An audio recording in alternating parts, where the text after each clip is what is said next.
When we talk of the Catholic history, a few threads shine as brightly as those woven by lives of courageous fidelity.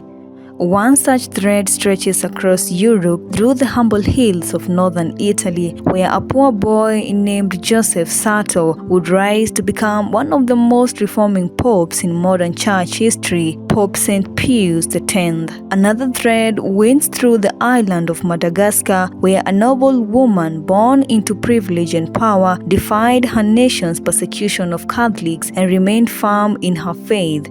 Blessed Victoria Rasoamanarivo. Through oceans and cultures apart, their lives intersect at one timeless crossroad, a fearless love for Christ.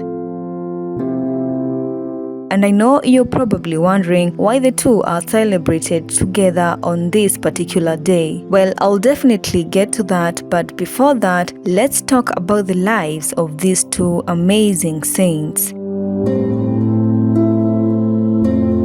Born on June 2nd in the year 1835 in Italy, Joseph Sarto came into the world with little but faith. His father was a postman, his mother a seamstress. Their poverty, though difficult, nurtured in young Joseph a deep humility and strength of character that would define his life.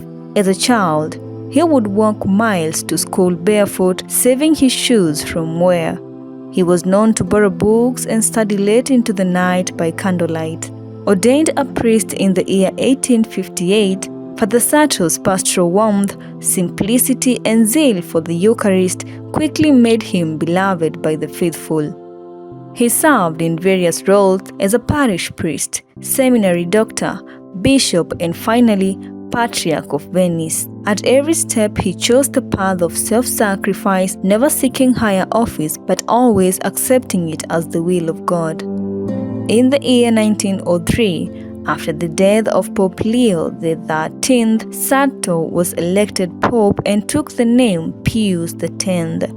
His papacy would be marked by deep concern for the spiritual welfare of ordinary Catholics, and he famously lowered the age for First Communion, encouraged frequent reception of the Eucharist, and reformed church music and liturgy.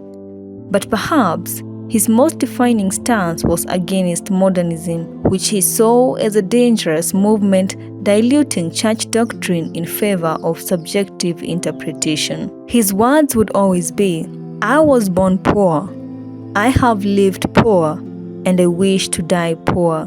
Words that reflected his unshakable commitment to Christ above all else. He passed away on August 20 in the year 1914, just weeks after the outbreak of World War I. He was canonized in the year 1954, becoming the first pope since Pius V to be declared a saint.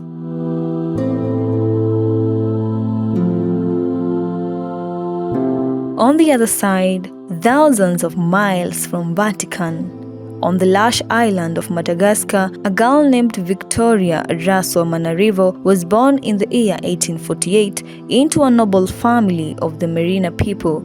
She was raised in a household deeply entrenched in the traditional beliefs of her culture, yet at a young age, she encountered Catholic missionaries who introduced her to a faith that would transform her life. Her decision to convert was met with fierce opposition from her family, particularly her parents, who tried every means to dissuade her, from emotional manipulation to physical punishment.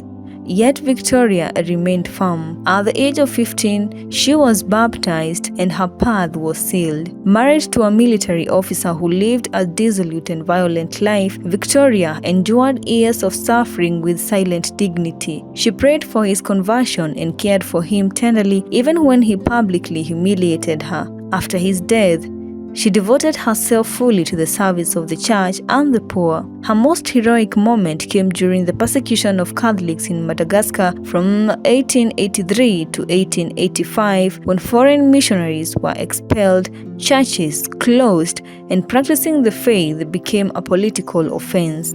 It was during this dark time that Victoria's quiet bravery emerged as a beacon of hope. Refusing to renounce her faith, she transformed her home into a sanctuary where the faithful could gather in secret to pray, worship, and receive catechesis. Through her noble status, she interceded with government leaders to protect Catholic interests and was instrumental in maintaining the spiritual life of the Church in Madagascar during this time of crisis. When missionaries returned years later, they found a faithful remnant kept alive largely because of her courage.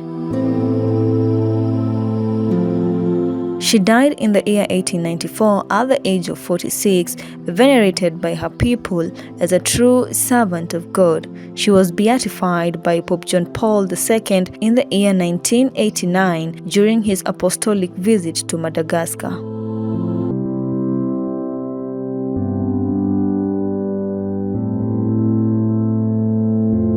Despite the vast differences in geography, the reason as to why we celebrate Pope St. Pius X and Blessed Victoria Rasoamanarivo together on the 21st of August, it's largely because of liturgical alignment, but there's also a spiritual harmony between their lives that makes the shared date meaningful. Pope St. Pius X died on August 20 in the year 1914, and his feast day was originally celebrated on that date. However, when the feast of Saint Bernard of Clairvaux, who died on August 20 in the year 1153, took precedence in the general Roman calendar, Saint Pius X feast was moved to August 21st in some calendars. Blessed Victoria Rasoamanarivo's feast day was officially assigned to August 21st after her beatification by Pope John Paul II in the year 1989. This overlap of dates is primarily a matter of calendar practicality, but the Church often allows shared feast days when the individuals have thematic or spiritual connections. Therefore, despite the vast differences in geography, status, and culture, the lives of Pope St. Pius X and Blessed Victoria Rasoamanarivo echo the same melody of sanctity, a passionate defense of the Catholic faith,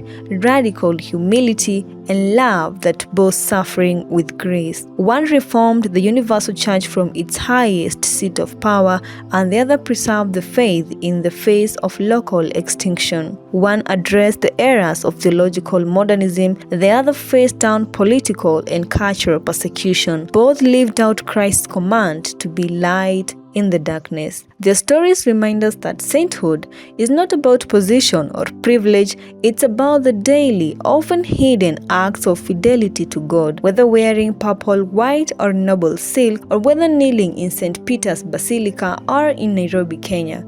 Today, the Church remembers St. Pius X not only as a pope, but as a shepherd who made the Eucharist more accessible to all. His feast is celebrated on August 21st, and his motto, to restore all things in Christ, which continues to guide the Christian's missions.